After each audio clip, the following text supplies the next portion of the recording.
T-Vision, votre ami Alpha Fall reçoit ce samedi Abdoul Aziz Diop, membre de l'ITIE, Initiative pour la transparence dans les industries extractives. Ils discuteront des impacts socio-économiques des ressources minérales au Sénégal et particulièrement à Tivaouane. Ils discuteront également du dialogue national autour du pétrole et du gaz, initié par son Excellence le Président Macky Sall. Rendez-vous donc ce samedi à 17h sur les ondes de votre radio leader Albourakh FM 104.7, la radio au service des populations. Beaucoup auditeurs yi tey jii ci samedi gi seen xarit Alpha Fall dina dalal ci T-Vision Abdoul Aziz Diop bokk ci ITIE di Initiative pour la transparence dans les industries extractives du Sénégal. Dinañu waxtaane nag ci impact yi nga xam ni ressources minières yi am nañ ko ci développement social ak bu économique fii ci biir réew mi. Dinañu waxtaane ba tey ci dialogue bi nga xam ni président Macky Sall woote woon na ko ñu doon waxtaane ci wàllu pétrole ak gaz bi feeñ ci biir réew mi. kon bu ko kenn tardé tey jii lay doon 17h ci seen rajo Albourakh FM 104.7.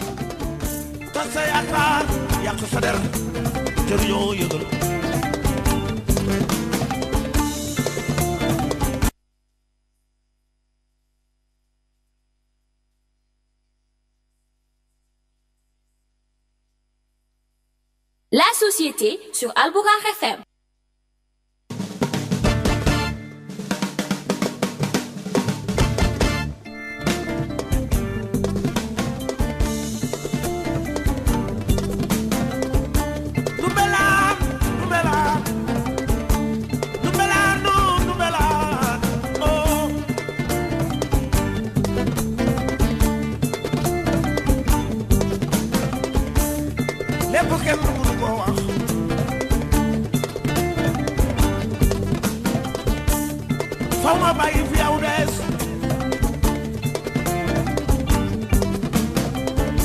boy liggéey ñi ñee ngay la jël liggéey la jël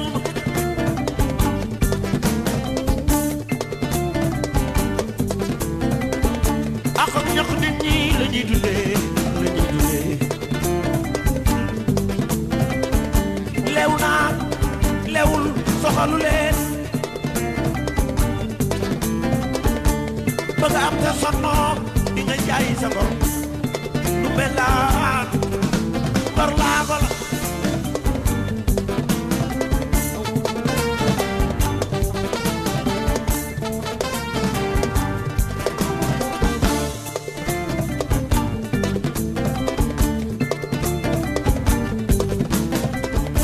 lu belaan buñ lay xamal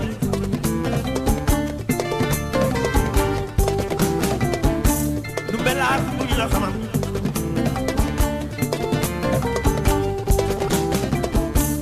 ay soxla duñ la ko fajal ta sa yaakaar yàq sa der jër yoo yëgal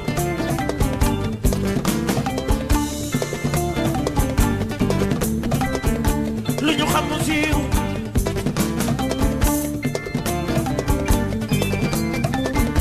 lu ñu xam mu siiw amuñu boo ci biir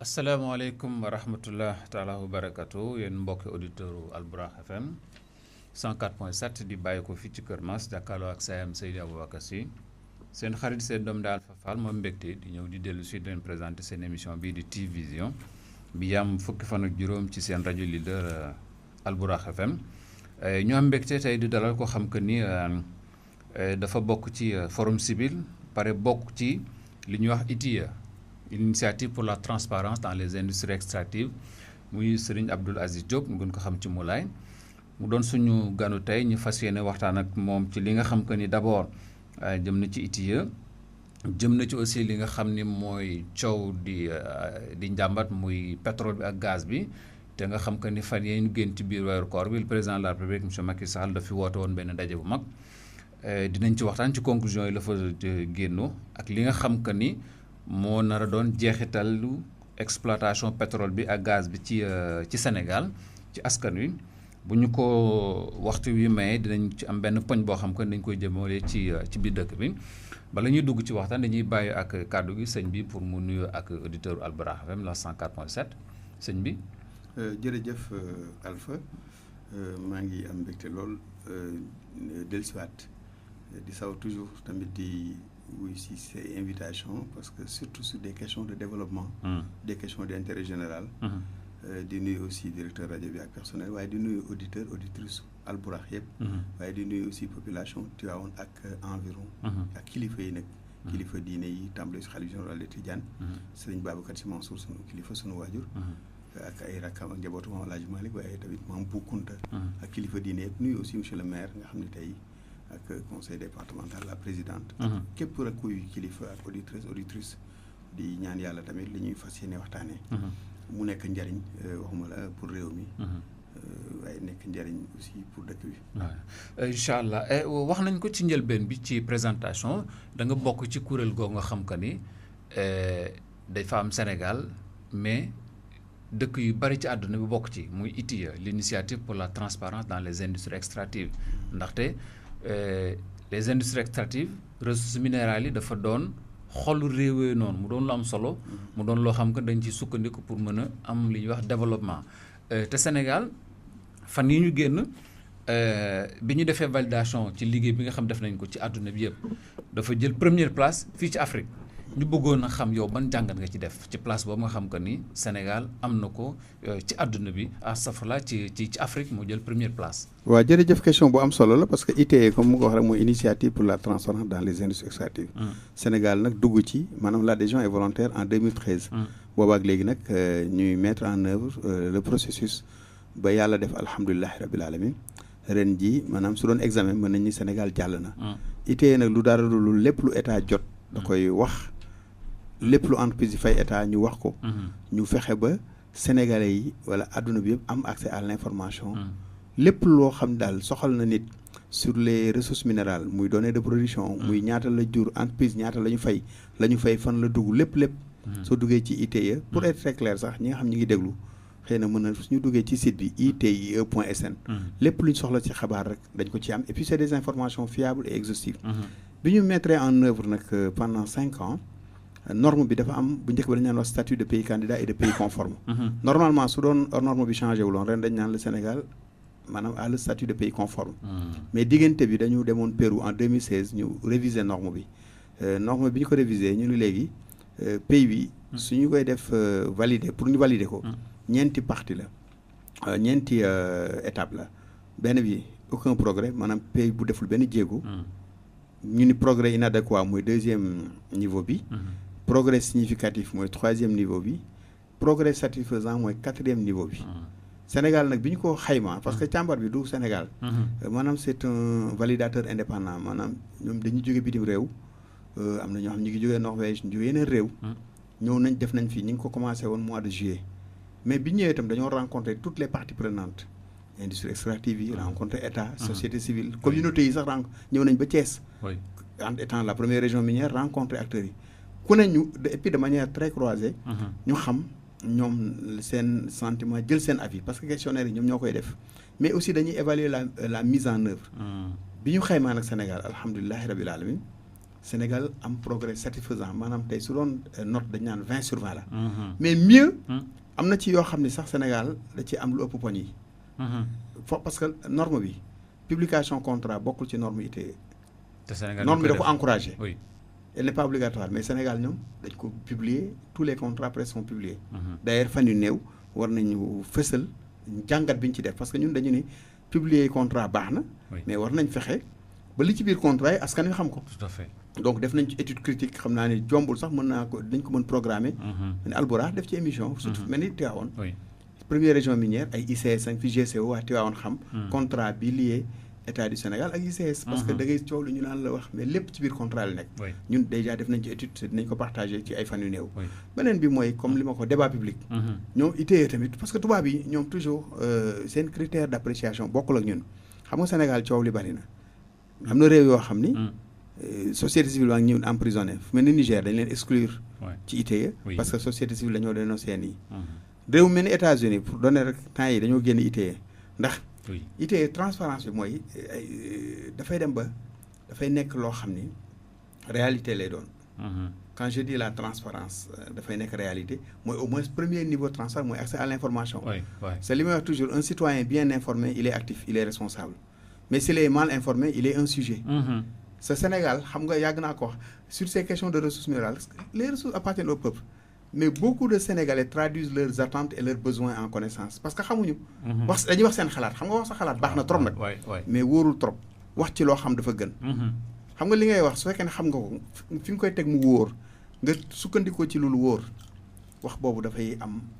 tey njëriñ c'est nag moo tax ren bi ñu defee validation bi Sénégal génn na premier pays africain dans la norme 2016 parce que bi ñu ko évaluer am na ay pays mel ni Burkina Côte d'Ivoire ñoom ñu ngi ci progrès significatif mais satisfaisant Sénégal et le 4e pays mondial tey suñu calculer les 52 pays yi def yi mettre en œuvre ITIE Sénégal mooy 4e pays mondial après Mongolie après la Malaisie après Singapour donc ñoom ñoo loolu daal moom mooy li ñu ci jot a jàngat ci ITIE boobu pour validation bi mais nag damay wax toujours ne leen transparence c'est pas une destination kenn mënu fa àgg transparence à 100% amul c'est un long voyage def nañ ay jéego mais nañ gën a làbbali c'est-à-dire bu ñu ko jël tamit comme rek ne ñun ñooy premier pays africain ça veut pas et puis aussi tamit dama koy waxee fii norme comme toute norme dafay am ay limites c'est-à-dire mën nañu garantir que ni tout est transparent à 100% mais mën nañu wax ne def nañu ay jéego c'est nañu continuer maintenant pousse parce que si avec la transparence tout le monde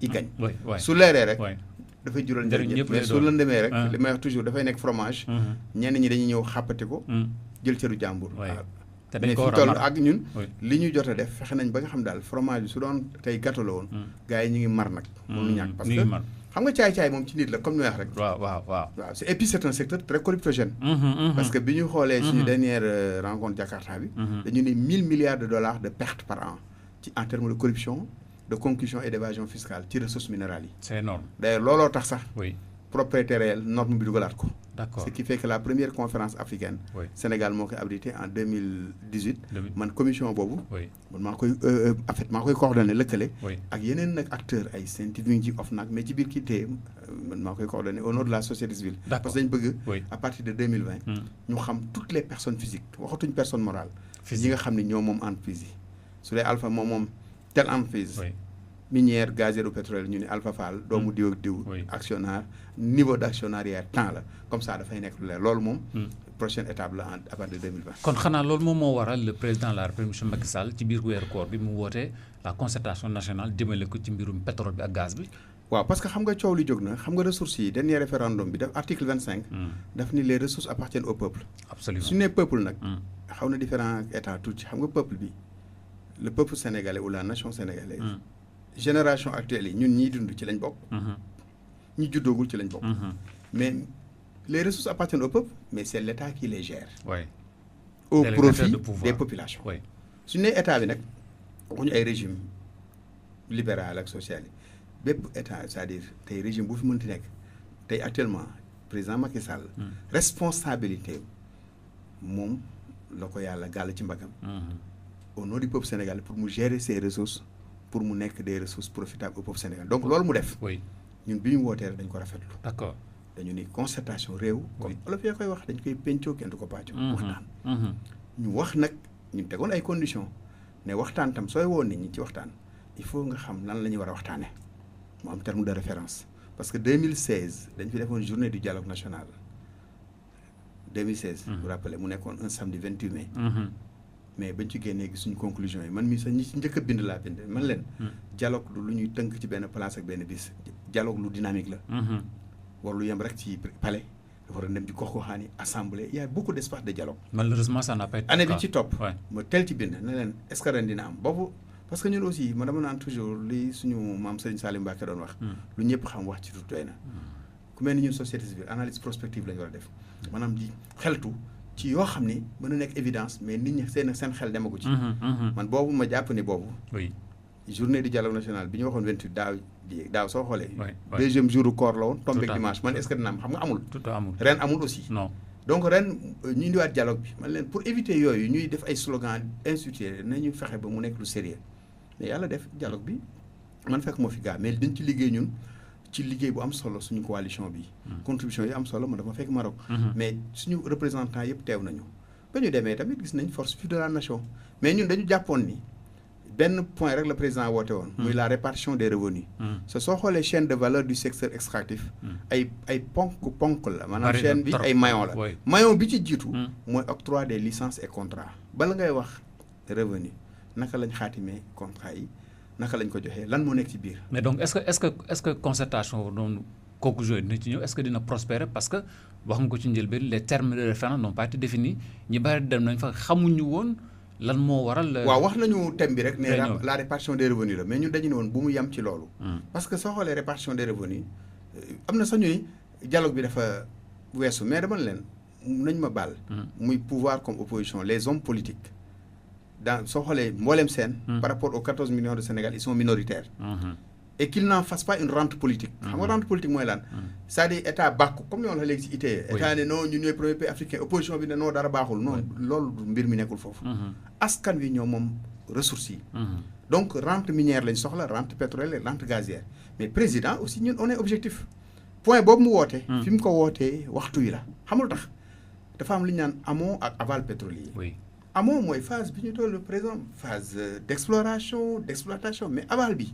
mooy phase de production de développement de répartition des revenus de raffinage de distribution moom répartition la wax mais amagul actuellement ba léegi à part Forteza bi exploité gaz dans le Diender le Sénégal n'est pas pays pétrolier amul benn goutte pétrole bu génn on n'est pas même pays minier malgré wax yëpp parce que pour nga nekk pays minier il faut 25% du PIB alors que ressources yi li muy jural le PIB c'est 2% du PIB donc yooyu yëpp wax ji bari na mais ñu bari pratiquement comme ni ma wax dañuy wax rek ak ku nekk fa nga féete mais loolu mu woote fa mu ko wootee baax na seulement le problème mooy dañ ni bu mu yem ci ponk boobu parce que ponk boobu mooy bi mujj c'est loolu à partir de 2022 la 2023 répartition yi mais li jiitu en amont parce que président jamono yooyu nee na war nañu renégocier contrat yi mais man sama gis-gis ak expérience bi ma am ci lecture des contrats yi xam nañu revisiter renégociation du lu yomb maintenant ñun dañoo génne beneen terme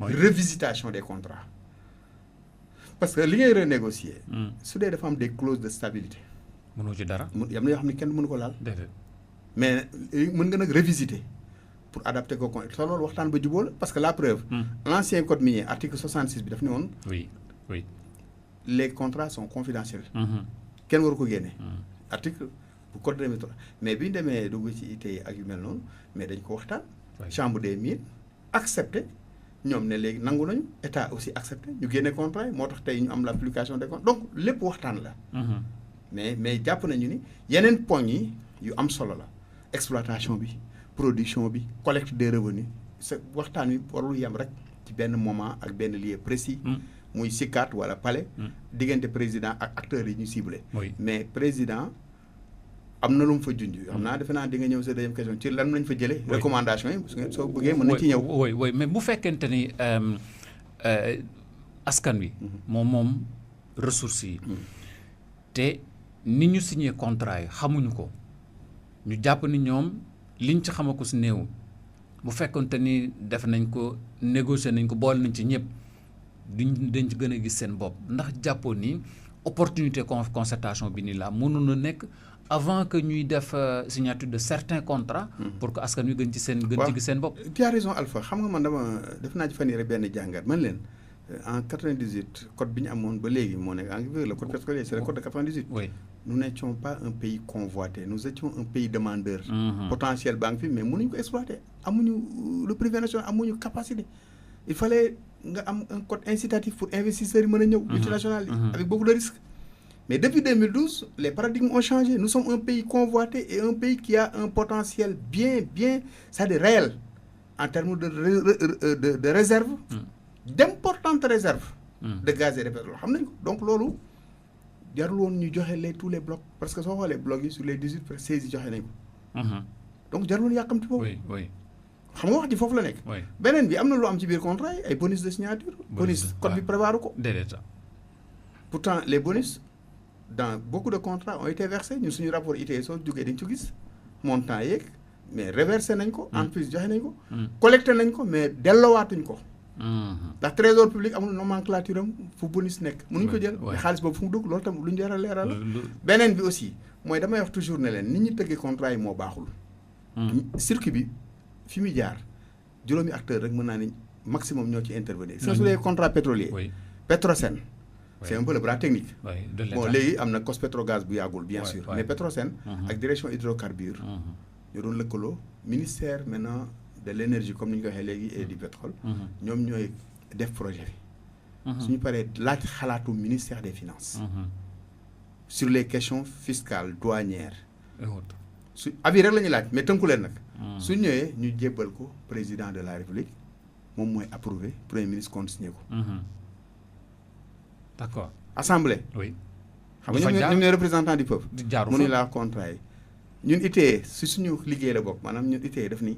depuis l'octroi des licences jusqu'à la diffusion des revenus ba léegi bokk nekkaguñ ci circuit boobu mais loolu lépp tamit waxtaan la réforme la nañ fexe ba ñu ubbi ko contrat yi mën a jaar assemblée mais assemblée pas assemblée mécanique bi parce que député yi ma gis nii soo fa yóbbu contrat xamuñ sax li xew mais da ngay jël réseau thématique c'est des personnes avisées au moins mu mën fa jaar loolu au moins jéego la mais yooyu yëpp nag amagul et puis li ñu war a moytu aussi mooy erreur bi ñu def Sénégal dans toutes les politiques publiques surtout question de développement depuis Senghor nag en pensant pour Abdou Diouf Abdoulaye Wade dañu naan c'est la vision ou la volonté du président de la République xam nga vision benn nit la vision du chef de l'État Alpha elle doit être éclairée par un avis technique indépendant objectif mais au-delà de ça vision bi dafa war a méngoog bëgg-bëggu askan wi absolument parce que xalaatu tey moo fi nekk Macky Sall benn xalaatam wala yéeneem warul primer sur yéenewu 14 millions de Sénégalais wala xalaatu 14 bëgg c'est-à-dire que priorité wu askan wi ñoo am la souveraineté appartient au peuple donc peuple boobu moom dafa war a nekk serviteur du peuple naan mais warul imposer parce que boo xoolee barki dem conseil des ministres def nañu concertation bi rek nee nañu fii ba septembre lañu li boucler lépp alors dinañ ñëw léegi nii waaw ñu fa war fi parce que septembre c'est dans 2 mois 2 mois et demi dans 2 mois président woote na concertation xanaa wu ñëw ñu rek dajaloo foofu waxtaan dem sax am na loo xam que ni génn na fa am na lu leen ay conclusions ay recommandations yoo xam génn na foofu noonu. non concertation yi amoon nañ njëriñ trop pour la simple raison mooy dajale nañ force vive de la nation parce que mën a woo ñëpp tamit. ay kuréel nga mën a woo ay personnes responsables. mais yu mel noonu di nga ci dégg lu la neex dégg ci lu la naqari. su ma waxee la naqari mooy ñii dinañ tàggaate ñee ŋaññi.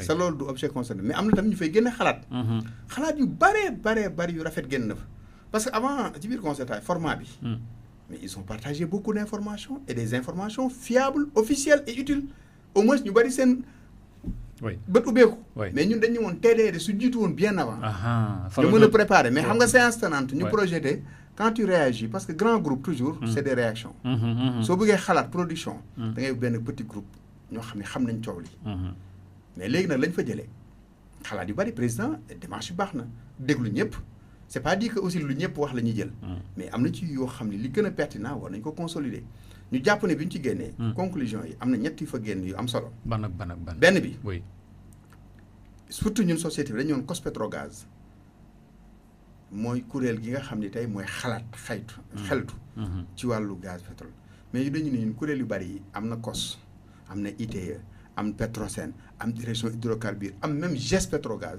mais kuréel yu bari day indi flou institutionnel nañ fexe ba mu am benn cadre fédérateur pour mu bañ a am conflit de compétence wala même xëccoo mais COS bi ñu ko ubbee ba léegi nag mu ci dugal société civile lu tax non parce que dañuy bañ mu leer xamuñu ñun nag ñu nii mais mënoo xalaat ci mbir réew mi ñun on est force de proposition autant l'État a des experts nous avons nos experts nous avons des fiscalistes des juristes des géologues des océanographes fu état defee ñu def des rapports alternatifs président ne nangu naa ni société war naa dugg donc loolu nañ ci waxtaan après pour modalité yi ñu jàpp ni loolu acquis la deuxième acquis bi pour code pétrolier bi nga xam ne ñu ngi koy jag-jagal depuis 2 ans mais mënoo def révision technique jël ay techniciens gis nga li indi décentralisation coow li am yëpp ay techniciens bu nekk Dakar bëgg a def découpage yu Tivaouane wala bëgg a réfléchir à la place façon de agir localement réfléchir globalement mais agir localement mais da ngay bàyyi ña ko dund ñu mën ko wax code pétrolier bi ñu ngi koy jag-jagal ñun le 18 avril bee passé dañoo woo Radisson 2 jours avant la ñu woo jox ñu invitation cible la ñu nag man mi ci laa bokk ak ñeneen ñu ni dañ leen bëgg a woo pour atelier de partage et de validation bi man xam nga toujours nit da ngay dañ kumpa ma dugg ci terme de référence mais bi ma xoolee dama gis ni journée boobu la ñu bëggoon même journée bi nga ñëw ñu partager le document draft bi ñu valider ko séance tenante le même jour ñu ni code bi seen acteurs yëpp ñëw nañ joxe nañ seen xalaat alors que c'était pas ñun on a boycotté wuñu dañu ni du ñu dem nekk faire valoir du ñu dem ci loo xam ni ñun ñëpp ñu manqué ko parce que ñun on est une coalition thématique RADDHO Forum Civil Amnesty ONG booleeg universitaires yi ñu ne du ñu dem nañ ñu jox mouture bi ñu xam lan lañ ci dëxañ boobu ba léegi ñu ngi wax bind nañ même ministre du pétrole xam nga ñun suñu administration bi ñu am damay wax toujours ne dafay am njiitu réew mi yàlla xam ne mën na am yéene léeg-léeg bu sell mais mënul nekk fépp léeg-léeg mu joxe ay recommandations yoo xam ni dara duñ ko ci def ba pare du am suivi. mais est-ce que dañuy bañ transparence bi foofu noonu. waaw xam nga transparence dama ne accès à l'info mais moomoo ko. moomuñu ko. code pétrolier bi. dafay engager l'avenir de la nation. tout à fait ministre bi fi nekk tey. suba dafay jógee. mais il faut ñu xam président ne nañ ubbi ouverture code pétrolier bi révision bi à la société civile mais aux autres acteurs clés. mais mieux président yamul foofu ci conclusion yi la wax des recommandations. nee na concertation yi ñun ñoo proposé woon loolu. société civile. na wàcc ci gox-goxaan yi. bu mu yem rek Thiès wala Kédougou wala Matam xam nga ñoom ñooy région minière yi. Saint-Louis pour les hydrocarbures avec le gaz. mais comme c'est des ressources qui appartiennent au peuple pour montrer le caractère national de ces ressources nañ fexe ba dem ci 14 régions du Sénégal yëpp. mais est-ce que am na concertation à la base amul. ba pare.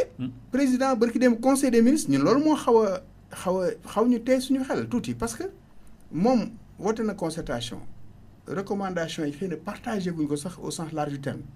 ñu ni moom mu def recommandation ne nañu d'accord naa ni nañ wàcc à la base nga ni fin septembre nañu boucler processus bi sur la répartition des revenus loi yëpp na pare.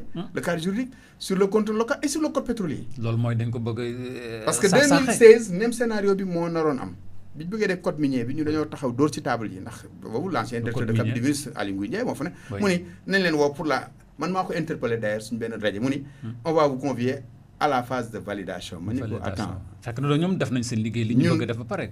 élaboration mise en œuvre suivi phase yëpp la ñuy bokk. parce que partie prenante la ñu.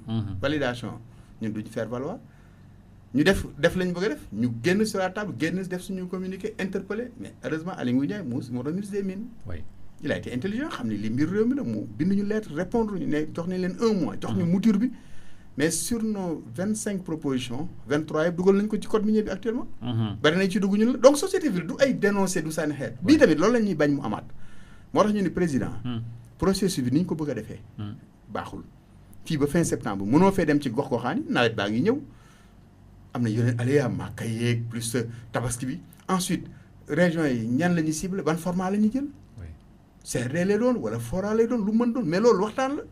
mais nga bëgg a tëb fin septembre sax xam nga administration bi comme ni ñu ñëwee la parole du président encore dama koy wax elle n'est ni Coran ni Bible ni évangile. elle est discutable nit la dafay am xalaatam.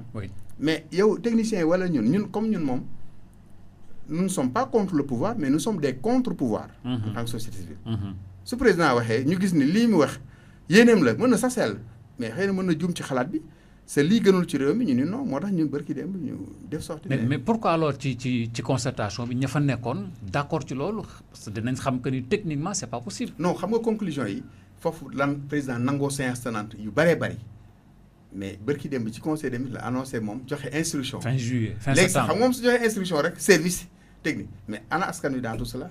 fii ak fin septembre mënuñ fi am un bon code. c'est pas possible. ñun d'ailleurs semaine bii war nañu retrouver au Dakar ñun toutes nos antennes ak la société civile parce que universitaire mais ñun dañuy jël pour suñu contribution mais ñun aussi on n'est pas prétentieux teewul ñu askan yëpp on a beaucoup d'antennes régionales.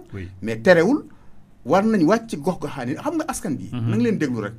nit ki li mu war a bokk xam nga añ mën nga añ bàyyi ko. mais alpha si biir kër gi wala sa biir njaboot nit ki li mu war a am xalaat façon bu ne mën na ko doon na indi xalaatam ëllëg. bu ne yëguma ndax nit loo ko beddi mu xëpp suuf. dëgg la wala mu xajamal ko. dëgg la comme ressources yi avenir réew mi la ñuy tabax. comme pétrolier bi. nañ ko wax na jël temps rek xam nga nag agenda politique. bokkul ak agenda de développement. xam nga ñu ngi jëm ci élection assemblée ñu ngi war a jëm seen session en octobre. c'est comme li ma la assemblée c'est une assemblée mécanique. qu'on le veuille ou non moom Moussa am. xamuñ sax dañuy voter rek ay loi li maam Abdou daan wax. dina indi les voix mais bala ngay xam na nga am expertise u càmbar surtout que pétrolier du affaire bu caaxaan. mais comme affaire réew mi parce que luñ ci xas ba dugal code bi mooy encadrer tout c'est-à-dire toute la gouvernance maanaam xam nga loolu mooy cadre juridique bi le cadre institutionnel moom mooy tënk xam nga entreprise yi bari na tey soo demoon Daara Xuddoos ak ñu ngi joytu fii ICS mais yenn saa yi soo duggee ci biir ICS la muy def ci contrat ba la mu signé lay def tout à fait mais entreprise comme population yi xamuñ coow li ñun nag yooyu la ñuy bañ moom dañu bëgg fi ñu toll gaz beeg pétrole bi comme ñëpp a ngi koy séntu am ci yaakaar trop pour mu jur njariñ réew mi il faut que texte yi nekk lu leer mais texte yi aussi jël en compte les préoccupations parce que contrat yi fi jaar yëpp c'est à l'avantage des compagnies wax naa la dinañ ko partager avec des arguments à l'appui oui donc askan wi nan la ci mën a gisee boppam ci code pétrolier bi te ñu ngi koy càmbar yaakaar nañ donc buñ ko taxawalee askan wi dañu mën a gis boppam lan moo nar a doon njariñu pétrole bi ak gaz bi ci sénégalais yi. waaye njariñ bi de mooy lenn rek xam nga tey ay xéewal la bu yàlla wàcce mais xéewal nag yàlla du wàcc mukk foo xam ni moom moo koy mooy xam nga ni tey yàlla mën na la jox wërsëg nga am saako ceeb mais yàlla du wàcc kenn di jël kenn di tibbal ci loxoom lii def ci biiram waaw oui yàlla du julli kenn yàlla daf lay jox xel jox la xalaat jox la ay jumtukaay yàlla lii lu fi wàcc la muy ressources naturelles yi pour mu mën a jur njariñ man toujours dama koy ñetti ponk rek laa koy tënkee pour mu parce que tamit c'est des questions techniques les questions d'exploitation sax xam naa ni askan yi ñuy déglu émission bi ak sénégalais yi bari question technique yi du seen soxla leen soxla mooy lan lay jur ban njariñ la leen jural quel sera l'impact dans leur vie quotidien et dans la vie de la nation ou dans le développement du pays. Tout à fait. Donc loolu moom su leeree maintenant les questions de gouvernance c'est des questions citoyennes donc man foofu premier niveau 3 rek la benn bi mooy transparence dans toute la chaîne de valeur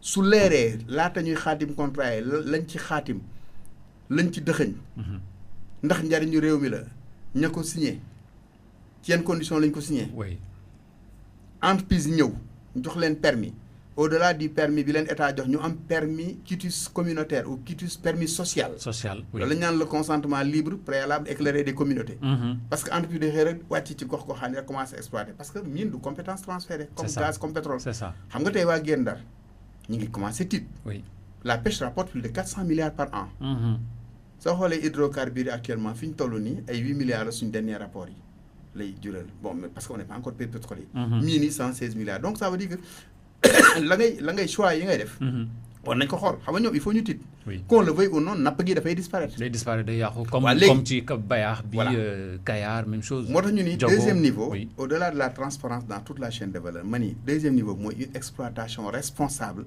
respectueuse des droits des communautés droit nag dafa ëmb lépp droits humains droits environnementaux droits socio-économiques c'est-à-dire que exploitation bi na fexe ba mu lor askan wi soo nee ci wàllu géej gi en offshore nañ fexe ba napp gis mais qu'on le veuille ou non la pêche sera impactée commencé na parce que autour de la plateforme muy Cosmos ak muy bi nekk Joal dañuy interdire la pêche pour des raisons loolu moom c'est basique beneen bi avec les vibrations sonores les poissons dañuy dem gis nga temps yi xeetu jën ni ñu commencé donc loolu maintenant il faut moom atténuation il faut moom compensation nga fekk créer li ñu naan loo xam ni dafay indi c'est-à-dire que lor nga ñii yaa ngi rey benn activité mooy li am fan yi gis nga ko ak Auchan coow laa ngi jóg bari na Auchan ñëw créer 100 emplois mais rey 1000 petits producteurs ou 1000 petits commerçants bii tamit noonu la nar a def c'est-à-dire que entreprise yi dina ñëw mën a gagner milliards mais combien de milliers de pêcheurs combien de ménages seront impactés yooyu nag fi lañ ko war a waxtaan moo tax ñu ne exploitation responsable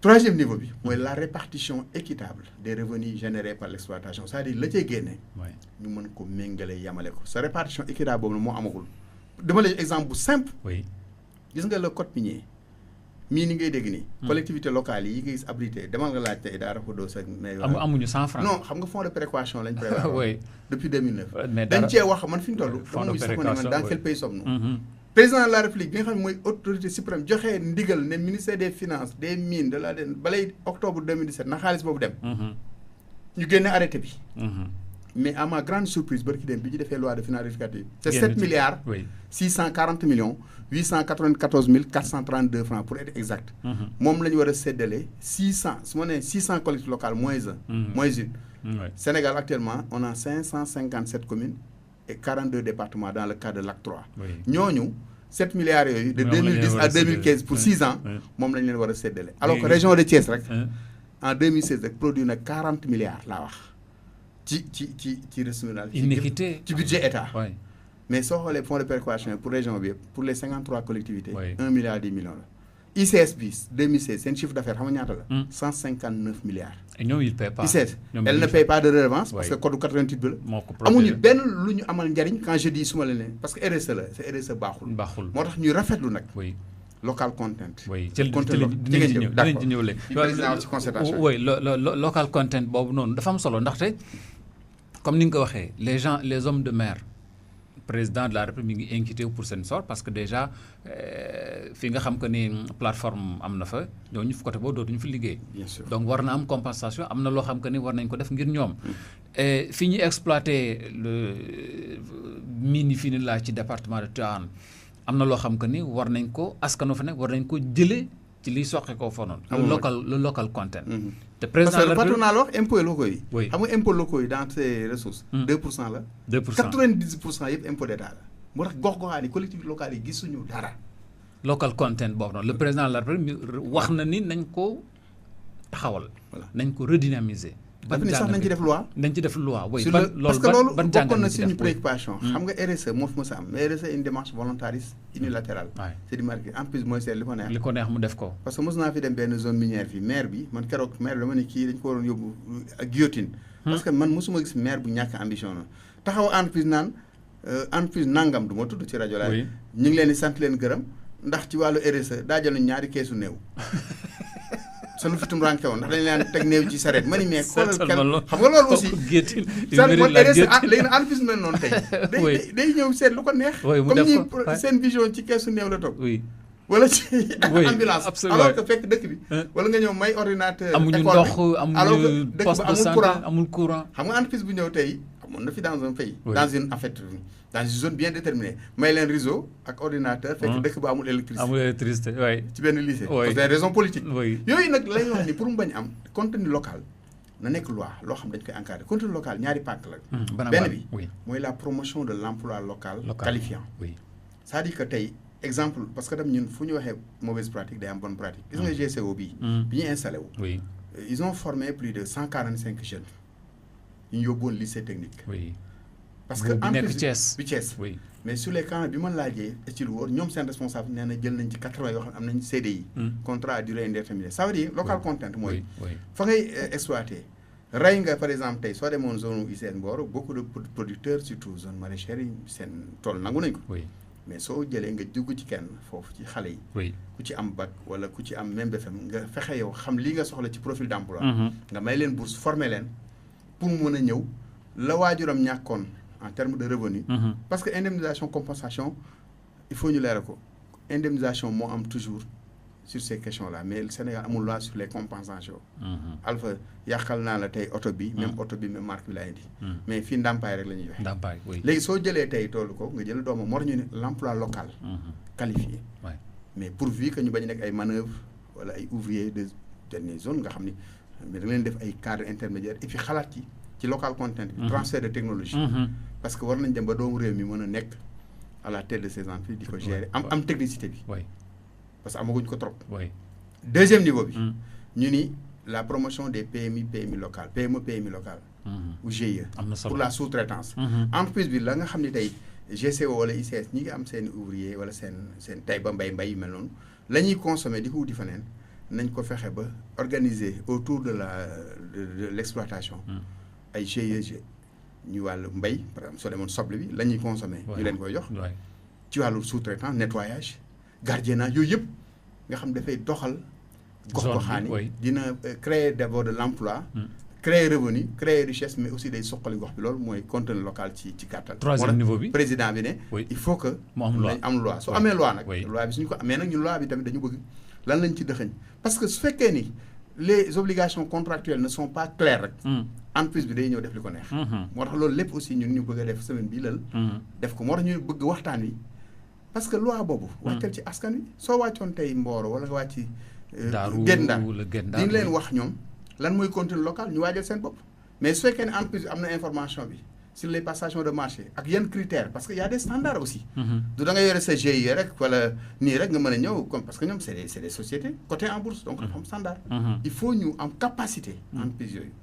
formaliser leen d'abord. Oui. accompagner leen. Oui. loolu lépp waxtaan la. Oui, mais est-ce que à travers le local contenu local. retombées yi nga xam que ni entreprise yooyu noonu war nañ ko delloo askan wi. jaarale ko ci collectivité locale ndax ce code là en fait cette loi bi instaurer le local content ndax mun na ko encadrer de sorte que cette péréquation là les collectivités locales territoriales mun nañ ci gis seen bopp ngir askan c'est-à-dire ñu mun ko yokk de façon obligatoire. xam nga fonds de péréquation moom. 20% des droits et des redevances des droits fixes bien sûr. Oui. maa ngi lay wax ne la 2010 ba 2015. 38 milliards la état collecté. parce que les ITIE tout est retraçable. donte la nag ñun wax nañ ni il faut mu am une nomenclature spécifique au secteur extractif c'est-à-dire budget état. Oui. budget fourre-tout la. Oui. lu fa xas ba dugg rek. Oui. léppay dugg. Oui. état moo koy dépensé nu mu ko neex mais ñun retracé nañ ko. mais dañu ne la 7 milliards soo ko calculé am na collectivité bi ñu njëkkee def premier arrêté bi 2011. Sédhiou 0 franc la am la région de Sédhiou toute la région. 0 Louga 6600 francs. Diourbel 45600. tu vois xanaa kon. Thiès région bi yëpp laa wax. Oui. boobu 49 millions moo ci tane. pour te dire nga xam ni fonds de péréquation du luy suqali. non non maintenant il est possible ay convention locale de développement am na certaines communes ko def. oui Taïba Ndiaye. ak Ngoundiane. mais xam nga foofu souvent day nekk des maires am benn Alilo par exemple xam nañ que ni c'est un acteur de développement. il est dans une logique de développement xam na. Roqi. signé na ak Tobène Power. convention. buy jural commune bi lu am njariñ. Ngoundiane la même chose. nga xam ne loolu day weesu RSE. oui. fexe aussi ba entreprise bi implanté siège am ci sax gox-goxaan. dafay indi parce que patente baak taxe fa la koy. dafay def foofu noonu entreprise yi ñi ngi fii mais Dakar lañ implanté. mais loolu état bi xanaa moo war a jàppale les collectivités territoriales de sorte que. entreprise c'est ñu installer seen. tey soo demoon ci maire yi li ma lay wax ne la bari na ci décret sur les fonds de péréquation beaucoup de maires man ñun ñoo leen ko jox ñu société civile c'est-à-dire ñun nga xam ni amuñu mandat électif. oui c'est-à-dire que ñun liggéey bi ñuy def gis nga li may ci fonds de péréquation ñoom ñoo waroon porter le combat les élus locaux parce que ñoom la ñu fal ñoom ñoo war a doxal ñuy wax problème moyen alors qu'il y a des niches nañ ko dem mais soo gisee ñu nga ci dégg. mais bu fekkente ni ces leaders là c'est des ignorants loolu mënut a nekk. non yenn saa yi logique yi moo du bokk parce que souvent sax mën nañu bañ a ignorant mais xam nga logique de pouvoir la ñu nekk. d'accord du ñu nekk logique de développement. conservation c'est-à-dire que nan laay falwaatee. nan laay defee ba nga xam ne mais du ñu am gis-gis. et ils font dans le social. waaw xam nga. comme ils disent entre guillemets. waaw dafay nekk xam nga ils font dans le social mais problème bi mooy logique de développement bi soo ci nekkee rek. yow di nga mën a am ay opportunités. parce que lépp rapport de force la xam nga tey maires yi nekk dans ces zones minières même à titre consultatif ñun ñoo ko dugaloon ci l'ancien code minier nañ leen di consulter. mais yëguñ dara. même les autorités administratives duñu yëg parce que c'est l'état central. qui gère tout. c'est-à-dire le sous-sol appartient au peuple. Les ressources appartiennent au peuple. Mais sous-sol dañ ni tey fii ñu nekk Alboura su amoon jamaa. état am na donte le titre foncier lu mën doon. état am na droit ñëw ne dañuy délocaliser rajo parce que il faut ñu exploiter li fi nekk. loolu day na waar loolu day na waar ñu fàttali yéen a ngi déglu seen émission TV Vision suñu gan tey di Abdoul Aziz Diop. xam nga mos naa fi wax benn émission mu nga baal ma Alpha. oui benn mos nañu jël émission ma la mën la Kédougou. oui Sabodola ñàkk a firi. oui soo demee tey. ci cimetière ba. la fa nekk ci or. waaw c'est les Canadiens. ils ont un permis. mais villageois yi. bi ñu leen bëggee délocaliser ne yóbbu leen tabaxale ay dañoo bañ ñoom nee nañu seen maam yi ñoo. et puis ay Soninké lañu. ñoo xamuñu sax lan moo fa nekk comme réserve. mais pour des raisons socio-culturelles luñ nanguñu ou des raisons anthropologiques nanguñu fa dem. tout à fait sa entreprise moom li ko soxal mooy ñaata or moo nekk fii ñaata tonne. ñaata laa ci gagné ci milliard. donc yooyu yëpp aussi. ci texte yi lay dugg. alors que le code minier bi ñu am. la dimension anthropologique n'a pas été prise en compte. nekku ci sa loolu su amoon Tivaouane wax naa ko Tivaouane ak Touba rek laa jël comme exemple. Tivaouane gi su amoon diamant. wala or. benn régime xalaatul autorisé. entreprise mu exploité ko pour des raisons xam nga yi ma xam. waay waaw léegi nag ñooñu citoyens yi nekk si zone yooyu est-ce que citoyens de Tivaouane wala Touba dañu leen gën. ah déedéet. est-ce qu'il y a des citoyens de première ou de seconde zone. xam nga problème d'équité boobu. yooyu mooy indi frustration yi nga gis ak yëpp. gis nga lépp rek. dañ ko teg ci yoon. lépp dañ ko teg ci yoon ñu fàttali suñu ganu tey di Abdoul Aziz Diop di waxtaan ci li nga xam que ni moom mu jëm ci mbirum pétrole gaz transparence ak impact yi nga xam que ni am na ci askan wi ñu fàttali numéro téléphone bi 88 628 16 48. 88 628 16 48 ngeen mën a bokk ci waxtaan yi nga xam ne moom la ñu seq ak sëñ Abdou sëñ Abdou waa léegi am na benn société australienne FA Limited nee na estimation baril de pétrole ça fait 1 milliard 500 millions de barils am keneen ku ni c'est sous-estimé c'est-à-dire donc ni transparence bi nga xam que ni moom la ñuy wax jëmale ko ci ITIE ak ci ressources minérales ba léegi ni des na parce que ñaari donne la yoo xam que ni bokkul ndax loolu du indi jiixi jaaxa ci xelu askan wi. gis nga Alpha. soo bëggee dégg-dégg dafa am li ñu naan asymétrie de l'information dans ce secteur asymétrie mooy. gis nga tey suñu service yi ni mu tëngee tey soo demoon ministère des énergies direction des hydrocarbures moo fa nekk. ak Petrosen mais amuñu ressources humaines ak ressources logistiques. pour pouvoir assurer le contrôle et le suivi de ces opérations. une fois l'exploitation commencée. déjà premier niveau foofu rek mooy. soo xoolee région bu mel ni Thiès la première région minière du Sénégal. entreprise yi fi nekk yëpp GCO mi ngi fi Dangote mi ngi fi Ciment du Sahel mi ngi fi ICS mi ngi fi Lam-Lam mi ngi fi Ngoundiane mais soo demoon service régional des mines ki fa nekk chef service régional ku jàmbaare la ku baax la suñu xarit la mais presque il est pratiquement seul pour assurer le contrôle parce que li ñu naan c'est des personnes assermentées tey population yi ñun même société civile lu ñu wax am idée suñu bëggoon dugg tey GCO wala ICS wala Dangote il faut qu'on monte patte blanche parce que nous ne sommes pas des personnes assermentées personne assermentée mooy ñi état ne ñii ñoo war a assurer le suivi et le contrôle c'est li ñu bind ci contrat yi tant que mënuñu assurer le suivi Sénégal du ci gagné lu bari pour léegi dama la jox exemple xam nga ñu ngi wax mode de clé de répartition bi de partage oui suñu demee ba 100 000 barils par jour temps lay doon 75% mais 100 000 barils day fekk parce que waa ji nga xam day pompé parce que man dama posé benn question temps yi su benn contribution parce que dama ne wax baax na mais li ñuy xam ñun tam léeg-léeg il faut ñu koy bind ma intitulé woon ko gouvernance des hydrocarbures enjeux et défis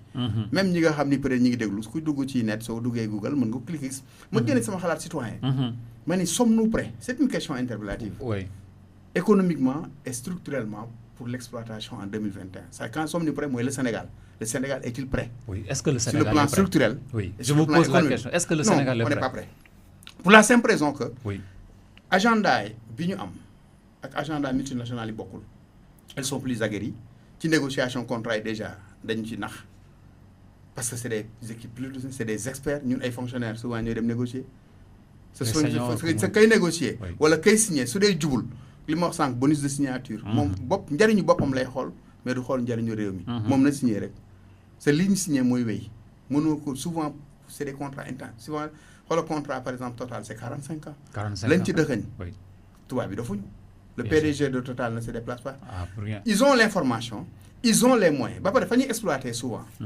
accès bi tey suñu fonctionnaires yi bien tey la plateforme 2 ou 3 fonctionnaires wala bëgg a dem contrôler su dee ku mel ne Abdou Aziz la fekk problème mu il joint les deux bouts difficilement am na problème dépense sax xam nga entreprise à coup de milliards ñu am lu ñu la ceebal comme ni ko kay mais dañu lay gar bi parce que c'est un secteur corruption d'abord est-ce que am naa technicité pour assurer le suivi beneen bi aussi maa ngi dans une logique corruption mais am na loo xam su ma ko waxee jàmm rek xew donc yooyu la ñu war a fexe ba waajal ko ak ban part mooy jëm pour la production intérieure SAR moo fi nekk mais SAR xam nañ que la raffinerie à l'heure actuelle elle est dépassée il faut ñu am une raffinerie moderne mais loolu est-ce que waajal nañ ko waxu Sénégal yëpp soo xoolee fi ñu toll 2019 la élection présidentielle élection locale waaw ndax kon ces ressources là du ñu doon les ressources du malheur non mun na bañ a nekk malédiction pourvu que li ma la wax ñu juyanti pourvu que aussi pratiquement liñ ci war a def comme mesure conservatoire parce que maa ngi naan la transparent dans toute la chaîne de valeur am na ñu jot a rëcc mais mën nañoo dab avant exploitation bi mu nekk exploitation responsable mais aussi fexe ba li nga xam ne mooy suñu faiblesse mais ñu travailler ci benn bi am une ingénierie contractuelle beneen bi ñu renforcer ces services direction des hydrocarbures Petrosen direction des mines ñu mën am en personnel ñu mën am ressource ñu mën leen am ci enseignement ak loolu rek tey soo bëggee jël 500 enseignants benn inspecteur am na ñoo xam ne dinañ toog at dañuy tëñal benn def léegi lii tamit la même chose entreprise bi nga xam tey amul benn moyen de contrôle sur le suivi des opérations sa foofu la mais surtout nag opération bi parce que sera en pipeline ou en tant que ça ndax dafa am loo xam ni dafay am raffinerie su amoon seconde raffinerie am na loo xam mën nañ ko pomper yóbbu ko directement te jusqu'ici waxuñu seconde mais option bi tubaab yi jël souvent mooy bi nga xam ne dañuy jël c'est des bateaux flottants plateforme bi dañ koy teg plateforme fixe lay doon les gars yi dañuy pomper rek di yóbbu yoo xamoo la quantité c'est ça tu n'as pas les mooy li nga wax rek information yi soo ko amul nax la dafay yomb c'est fi ñu toll à l'heure où nous parlons suñu administration bi ni mu tëddee amuñu moyen c'est-à-dire ce n'est même pas photo par rapport à tubaab bi. côté boobu yemuñu. c'est-à-dire ñoom pare nañu déjà. ñaata la ñuy gagné nan la ñuy exploité seen schéma ñun nag si boppam ñu ngi toog ci d'accord oui président c'est-à-dire ñu amaguñ consensus. national fort. sur la gouvernance de nos ressources naturelles ak option yi. y a un problème de communication d'information. de mise à niveau ci population yi. askan wi umpale na lu bari ci li nga xam moom moo jëm aussi bien ci quantité bi ci enjeu yi peut-être dañuy waxtaan nii rek retombées financières yi ci askan wi am nañ ce problème là de mise à niveau lan moo war a nekk le rôle de la société civile mais aussi des médias comme rajo bu mel que ni Albourakh à 104.7 pour que nit ñi nekk au même niveau d'information que yéen wala ñi nga xam nga c'est les acteurs clés. rôle bi daal du dara alpha lu dul veille alerte sensibilisation équidistance. c'est-à-dire rôle bi mooy veille bi mooy di dànkaafu je dis alerter surtout alerter dànkaafu. di xool comme li ñuy partage xam nga tey am na information yu bari fii mais li may wax yu bari. ñu ngi ci site yi c'est-à-dire que plus ñun li ñu soxla. dafa am 2 niveaux dafa am technostructure ak zéro structure. techno mooy élite yi. ay Cospetrogaz. geste xam nga mooy ñooñu mais ñooñu am nañu xarañte bi mais est-ce que ñoom ñoo war a décider à la place du peuple. peuple bi daf ci am rôle am mooy les masses. mais dañu war a jël priorité préoccupation askan wi ñële nag ñooy def synthèse bi. pour tëgg ko maanaam seen besoin. ñu traduire ko en réalité. d'accord dama seen préoccupation. dama les sociétés ville nag mooy. comme ak presse. mooy fexe tey li ñu def nii. sensibiliser ba nga xam ne askan wi am la très bonne information. suñu ko amee. sur la transformation sociale ñoom ñoo mën a porter le plaidoyer. ñoo mën a taxaw wax suñu gouvernant ñun nii lañ bëgg. ngeen yore ko suñu ressource. lii lañ bëgg parce que ñu ngi wax xam nga pour génération future yëpp ay waxtaan la. mais benn nit rek warul toog wala benn groupe. décider à la place des 14 millions de Sénégalais. dama lay doog foofu noonu ci sa ay contribution au niveau de la presse dama ci lire que ni da nga def par rapport à l'assainissement. surtout des cités religieuses nga ni enjeu la ou bien urgence la ou bien priorité la sax laa ci yokk noonu lu mel ni Tivaouane. mel na ni fii ak ay at. dinañ am un problème d'assainissement avec ces foultitudes de routes yi nekk au niveau de Tivaouane gisuñu un système de canalisation problème d'assainissement risque de se poser à Tivaouane. xam nga loolu lan nga ci def rapidement en 2 minutes rek. ci jàngat bi ma ci def mooy daaw. bi ñu defee symposium bi dañuy réfléchir sur le devenir de Tivaouane man la nee naa la réflexion prospective bi ñu xoolee. ma xool ni Tivaouane maanaam état vraiment am na programme bu am solo. parce que ñu fi jot a def muy la salle de conférence ak yeneen projet maison des hôtes mais ma ni am na aussi priorité ak urgence. d'ici 2022 à partir de 2022 2023. muy gàmmu comme màggalu Touba c'est des grands événements religieux. dañuy dugg ci biir nawet. c'est Tivaouane soo xoolee actuellement le système d'assainissement est défectueux amul c'est-à-dire un programme d'assainissement boo xam ni qui prend en charge les eaux pluviales et les eaux usées pour l'ensemble de la ville. C'est une ville qui abrite des millions et des millions. gàmmu ñaata millions na fi ñëw. beaucoup sa gàmmu su duggee ci nawet dina dem cycle 10 ans. ma ni donc logique d'anticipation la da ngay gouverner c'est prévoir. lii baax na mais nañ fexe ba programme boobu ñu teel ko baral wax ci lu leer. ma ni prochain gàmmu bi ñëw prochain màggal. autorité kilifa yi nga xam ne ñoo ngànk réew mi kilifa dëkk bi diine. nañ interpeller autorité étatique yi. si urgence assainissement parce que lan la. fosse septique moo am tey ci kër yi. surtout kër yu mag yi. vidange bi cher na metti na. beneen bi soo gisee amul déversoir da ngay dugg quartier yi mel ni Jidda quartier yi mel ni fu yenn quartier yi su tawee jeex na. Tivaouane ñaari route moo fi am. principal yoo xam ne dugg ci dëkk bi. bii jaar gare routière romb côté daayira SDE foofu. Jidda Kër Matar. ak bii romb nu jëm Saint-Louis mais bee seetlul. ci intersection SDE fu mu tawee. Tivaouane est coupé en 2. sa loolu lu mu laaj radier submersible. mais man it nañ ci naa ajouté en tant que doomu réew mi mais doomu Tivaouane. la réflexion pour que loolu ñu suñ ko état nag mënul def. na taalibe tijaan yi comme ni suñu mbokku murid yi combien de millions de talibé murid la ñu am si réew mi combien de millions de talibé tijaan. nañu def souscription volontaire. su ñëwoon base 1000 francs wala 2000 francs. lu waay mu déparé ko. am na ñu mën joxe million am na ñu mën joxe 10 millions mu am benn caisse. sa léegi bàyyi sax dañu bëgg contrepartie ñu ni léegi ñun kat daayira talibé tijaan ak doomu Tivaouane. même pas talibé tijaan mais doomu Tivaouane. parce que Tivaouane est une commune avant d'être cité religieuse. am na murid am na tijaan am na athée am na lépp. nañu cotiser su nekkee tant de millions ou de milliards. ñu ne état ñun kat dañoo bëggoon ngeen indi maintenant les moyens de l'état lii mooy suñu contrepartie. maanaam wut technicien pour ñu defal suñu assainissement. oui yooyu loolu laa wax ni réflexion boobu war nañu ko beneen bi. on va pousser cette réflexion amoon parce mun que na le temps que nous était foofu laay terminer oui Alpha bismillah li amoon mun na en 2016. oui màkka la. mais gouverner c'est prévoir. tu vois xoolal gàmmu mbedd yi ni mu xate mais war nañ fexe ba yaatal surtout mbedd boobu ma lay wax noonu. bi yomb gaaru ci ak yi jëm kër sëriñ yi jëm zawiya bi jëm ci xadara bi. suñ ko yaatalee dina permettre lu mënti am. évacuation dina yomb. secours dina yomb. mais tey jii kenn ñaanu ko yàlla. mais su demoon dara amoon mën na am lakk ci gaz wala kenn ñaanul yàlla. xam dañ ko ñaan. mais su dara amoon force de secours yi pour ñu intervenir difficilement parce que les ruelles sont tellement exiguës. donc yooyu mooy problématique yoo xam dama ne woon aussi tuwaawoon il faut que ñu jëm ci agité fii avant gàmmu anticiper ci et puis doomu ñëpp dugal ci man dama joxe sama xalaat rek incha allah et ku ne mën ci dugal xalaatam loolu moo doon waaw waxtu yi malheureusement mat na waaw fooy tàggatoo rapidement non tàggatoo rek Alpha mooy di la santaat di la gërëm parce que comme ni ma wax man toujours foo ma wooyee damay sawar xanaa ma bañ fi nekk mais tant que maa ngi ci réew mi wala muy Tivaouane muy Mékhé muy Dakar soo ma woon ba kulik Tambacounda di parce que dama xam ni ci li jural njariñ askan wi di sant waa Albourakh auditeurs yi di jégalu aussi xëy na ci biir wax ji ñun dama naan li sama Abdou daan wax rek wax dëgg du tax nga gàtt fan Abdou Aziz Dabakh du tax nga ñàkk dépense daan wax tamit ne bu leen fexe ba ne na sama ëmb sauvé fexe leen ba bato bi sauvé c'est fii réew mi toll dafa laaj waxtaan laaj daal surtout ñu dégmal ñu jëm élection ku nekk laaj daal pour réew mi parce que exploitation bi dafa am enjeu géopolitique enjeu géopolitique menace yu bari ci mais lépp nag su àndeek daal rek ñu tàppe xol yi yàlla mën a def mu nekk yoonu koom-koom yoonu émergence di baalu ak ñëpp di sant ñëpp di la gërëm di nuyu aussi suñu technicien yi Thierno Marsa wax nag ubbi nañu même contrat yi suñu demee ba war ko partagé naa ñëw fii incha allah jërëjëf incha allah mu doon suñu ganu tey di Abdoul Aziz Diop Moulay bokk Forum Civil aussi bokk ITIE mu doon seen émission TV Vision xanaa di leen sant di leen gërëm di leen dig daje fii ñaari ayu bés ki leen ko doon présenté mooy seen xarit seen doom de Alpha Fall ci la 104.5.7 ci la rajo leader jërëjëf.